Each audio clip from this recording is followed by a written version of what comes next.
வணக்கம். ஸோ 4-5 நாளாக நீங்கள் இந்த நியூஸ்லாம் பார்த்துட்டு இருந்திருப்பீங்க. வாட்ஸ்அப் வந்து இந்தியா கவர்மெண்ட் கிட்ட வந்து நிறைய வாக்குவாதங்கள்லாம் போயிட்டுருக்கு.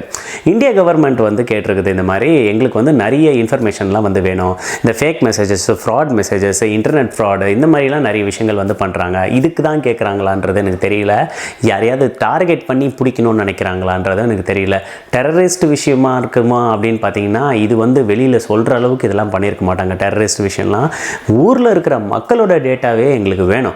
மக்கள் என்ன பண்ணுறாங்க, மக்கள் என்ன பார்க்குறாங்க, மக்கள் என்ன பேசுகிறாங்க, என்னென்ன பண்ணுறாங்கன்றதே எங்களுக்கு வேணும் அப்படின்றதுக்காக வாட்ஸ்அப் கம்பெனிக்கிட்ட போய் கேட்டிருக்கிறாங்க. எங்களால் வந்து உங்கள் மெசேஜை வந்து நடுவில் பார்க்க முடியல அப்படின்னு சொல்லிட்டு. அதுக்கு அவன் சொல்லியிருக்கிறான், எங்களோடது வந்து எண்ட் டு எண்ட் என்கிரிப்ஷன் வந்து நாங்கள் யூஸ் பண்ணுறோம். End to end encryption use பண்ணும்போது எங்களாலேயே டேட்டாஸை வந்து பார்க்க முடியாது. எவன் அனுப்புகிறானோ அவனோட ஆப்போசிட்டில் இருக்கிறவனால தான் அந்த மெசேஜை வந்து ஓப்பனே பண்ண முடியும். நடுவில் எங்களாலேயே எதுவும் பண்ண முடியாது. உங்களுக்கு எதுக்கு நாங்கள் டேட்டா தரணும்? இதுதான் எங்களோட பாலிசி அண்ட் டேர்ம்ஸ். நாங்கள் வந்து கஷ்டப்பட்டு இந்த டெக்னாலஜியை பில்டு பண்ணி ஒரு யூசருக்கு வந்து சேஃப் அண்ட் செக்யூர்டான கம்யூனிகேஷன் இருக்கணும் அப்படின்னு சொல்லிட்டு தான் இதை பில்டு பண்ணியிருக்கிறோம். நீங்கள் என்னடான்னா இந்த மாதிரி வந்துட்டு டேட்டாவை ஓப்பன் பண்ணி பார்க்கணுன்னு கேட்குறீங்க. இதெல்லாம் செட் ஆகாது. இது வந்து against our policy and terms. எங்களால் எந்த ஒரு அல்காரிதத்தையும் மாற்ற முடியாது. இதுதான் வாட்ஸ்அப் இப்படி தான் ஒர்க் ஆகும். உங்களுக்கு வேணும்னா நீங்கள் வாட்ஸ்அப் வச்சுக்கோங்க, வேணான்னா நாங்கள் இந்தியாவிலேருந்து மூட்டை கட்டிட்டு கிளம்புறோம் அப்படின்னு சொல்லிட்டு வாட்ஸ்அப் வந்து டைரெக்டாக ஒரு மெசேஜ் சொல்லிடுச்சு. நார்மலாக என்கிரிப்ஷன்னா என்ன, டிக்ரிப்ஷன்னா, ஆஷிங்னா, சால்ட்டிங்னா என்ன இப்படின்றதெல்லாம் யாருக்கும் தெரியலனா இங்கே ஒரு லிங்க் வருது. அந்த லிங்கை கிளிக் பண்ணி அது என்னன்னு படிச்சுக்கோங்க.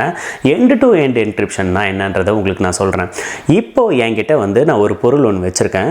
அந்த பொருளை வந்துட்டு நான் இன்னொருத்தங்க கிட்ட கொடுக்கணும். அவங்க ரொம்ப தூரத்தில் இருக்காங்க. நடுவில் ஒரு ஆள் வந்து எடுத்துகிட்டு போகிறான். அந்த மெசேஜை வந்துட்டு நான் என்ன பண்ண போகிறேன்னா, அந்த பொருளை ஒரு டப்பாக்குள்ளே போட்டு லாக் பண்ணி அந்த லாக்கோட பூட்டை வந்து நானே வச்சுப்பேன். அப்புறம் அவன் கையில் அந்த பொருளை கொடுத்துருவேன். அவன் இங்கேருந்து எடுத்துகிட்டு போகிறான். எடுத்துகிட்டு போகும்போது நடுவில் அவன் என்ன தான் ட்ரை பண்ணாலும், ஓப்பன் பண்ணாலும், உடைச்சாலும் அவனால் அந்த உள்ளே இருக்கிற பொருளை எடுக்கவே முடியாது. அதோட சாவி என்கிட்ட தான் இருக்குது. இன்னொரு சாவி யார்கிட்ட இருக்கும்?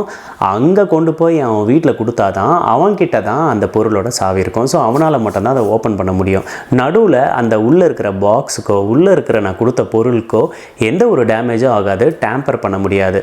ஸோ இந்த எண்ட் டு எண்ட் என்கிரிப்ஷன் எப்படி ஒர்க் ஆகும்னா, வாட்ஸ்அப்லேருந்து நீங்கள் ஒரு மெசேஜ் அனுப்புகிறீங்களே, உங்கள் மெசேஜ் உங்கள் ஃபோன், உங்கள் டிவைஸில் என்கிரிப்ட் ஆகிற மெசேஜ் அடுத்த ஃபோனுக்கு போய் டெலிவர் ஆகும்போது அவன் ஃபோனில் தான் வந்து டிக்ரிப்ஷன் நடக்கும். ஸோ இதுதான் எண்ட் டு எண்ட் என்கிரிப்ஷன். நடுவில் நடக்கிற டிரான்சிட்டில் அதை டீக்ரிப்ட் பண்ணவே முடியாது. க்ளவுடில் வந்து ஸ்டோர் ஆகாது, டேட்டா பேஸில் ஸ்டோர் ஆகாது. எங்கேயுமே நடுவில் சர்வரில் எந்த இடத்துலையுமே வந்துட்டு டிக்ரிப்ஷன் நடக்கவே நடக்காது. பழைய மாடர்ன் டெக்னாலஜிஸில் வந்துட்டு நடுவில் ஒரு இடத்துல இன்டர்பிரேட் ஆகும். அந்த இடத்துலலாம் வந்துட்டு உங்களுக்கு டீக்ரிப்ஷன் நடக்கும். திரும்ப சர்வர் வந்து என்கிரிப்ட் பண்ணி அந்த மெசேஜை வந்து அனுப்பும். ஆனால் அந்த மாதிரி கம்யூனிகேஷன் வந்து சேஃப் அண்ட் செக்யூர்டு கிடையாதுன்னு சொல்லிட்டு கொண்டு வந்தது தான் இந்த எண்ட் டு என்கிரிப்ஷன். ஸோ இந்த மாதிரி ஒரு என்கிரிப்ஷனை நம்மளுக்கு மெசேஜில் போட்டு வாட்ஸ்அப்பில் கொண்டு வந்த மெட்டா கம்பெனி கிட்ட கொண்டு போய் எங்களுக்கு நடுவில் டேட்டாவை உடச்சி பார்க்கணும், பிரித்து பார்க்கணும், உள்ளே என்ன நடக்குதுன்றதை பார்க்கணும் அப்படின்னு சொல்லிட்டு கவர்மெண்ட்டு கேட்டால் அவன் சும்மா இருப்பானா? கவர்மெண்ட்டுக்கு நம்மளோட டேட்டாஸ் வந்து நம்ம கொடுக்குறது தப்பாக கரெக்டாக? இந்தியா கவர்மெண்ட்டு கிட்ட இந்தியா யூசர்ஸோட டேட்டாஸ் எல்லாமே ஆல்ரெடி இருக்குது.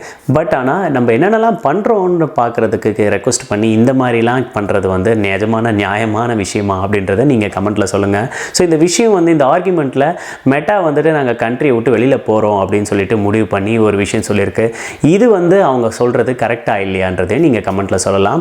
ஸோ இன்னொரு வீடியோவில் இன்னொரு கண்டென்ட்டில் பார்ப்போம். உங்களுக்கு என்ன தோணுது அப்படின்றத கமெண்ட்டில் சொல்லுங்கள்.